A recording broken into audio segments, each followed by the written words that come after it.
Hello, my dear friends. I'm glad to come your way again today. It's always a pleasure for me to stop by and brainstorm with you on the issues of life. Remember that our present series is God is and God will, and this is coming to resolve an issue in the lives of so many believers who are praying to find it difficult to receive answers from God. It is a dilemma, but my team and I, we are trying our best to make our own contribution to resolving this issue in your life. All I will crave for is your sincerity in putting into practice the little tips we share with you, right? Our anchor verse is Hebrews 11, verse 6, the B and the C part, and this is what it says in simple terms. Anyone who approaches God must first believe that God exists.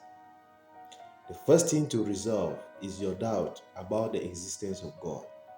You must work up your mind to get to that point of believing that this person, this being that I call God, actually exists.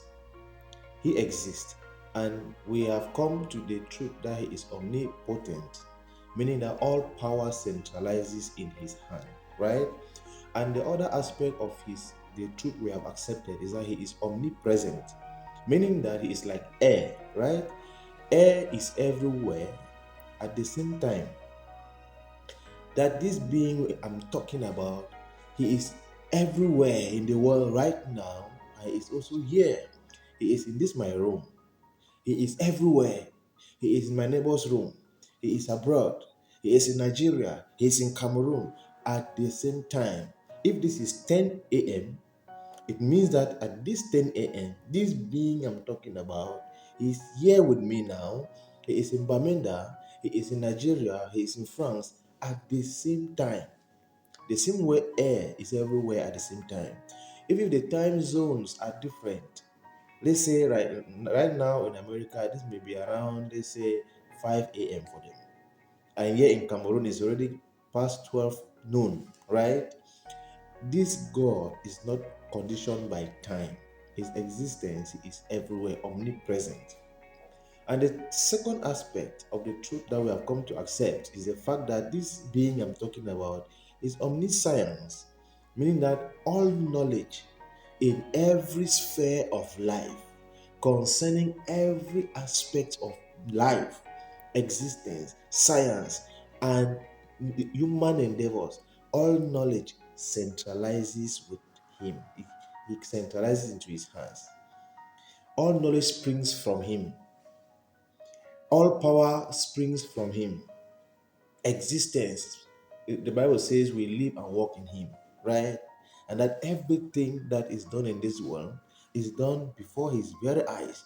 Hebrews says that we are naked before him. There is nothing that is hidden from him. This thing is not somebody else that have to tell you. You have to walk up yourself and let your mind accept these things about his existence. Once you have resolved these issues to the point that you believe that he exists and he is everywhere at the same time. I am alone now in my studio. I'm alone. But I know physically I'm alone, but spiritually he is here with me. Another thing you should also accept is that this being of whom I am talking is a spiritual being. In John chapter 4, it says from verse 20 downward that God is spirit and seeks for those who will worship him in spirit and in truth. God is spirit. He is not physical.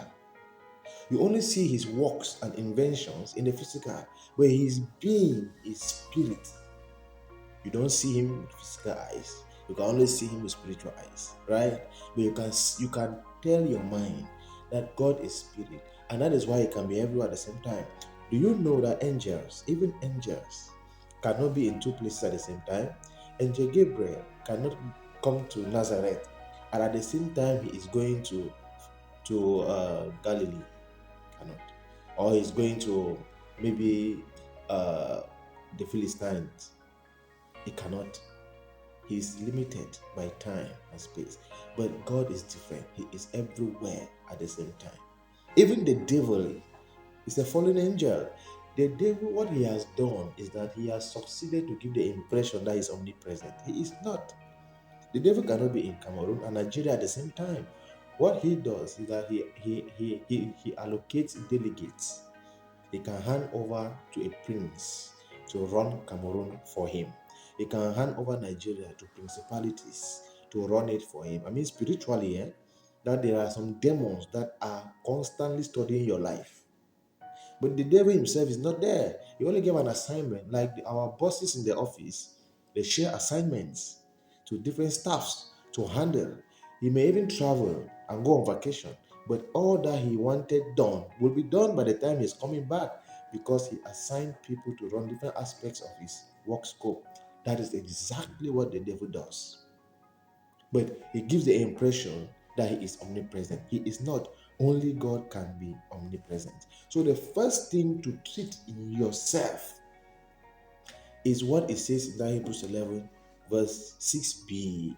Anyone that approaches God must believe that he exists.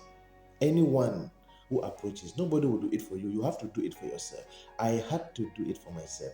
If I say I want to pray now, the first thing I remind myself is I'm not praying to an empty ceiling. I'm not just speaking words to the air. There is somebody that exists to whom I am talking, and that person is listening and he will respond. And that is how sometimes I start my prayers. I start my prayer by saying, "Oh Lord, I am glad to come into your presence. I believe I am not talking to an empty ceiling. I believe I'm not talking to someone who does not exist. I believe that you exist. I believe that you are right here with me and that you are listening to everything I am saying. I also believe that you are not a God who stays quiet. You are a God who diligently rewards those who seek after you. And I believe that at the end of my request, you are going to answer. You are going to respond, Father. You are going to answer." And shockingly, he has always answered. I start by forcing my heart to accept that truth that he exists. And when I do that several times, I just discover that I switch from doubt to belief. I switch from fear to faith. And it opens the door for me and I go into his presence. And answers have always come. Even when the answer is no, but the answers have always come. My dear friends, I wish you all the best. Bye bye.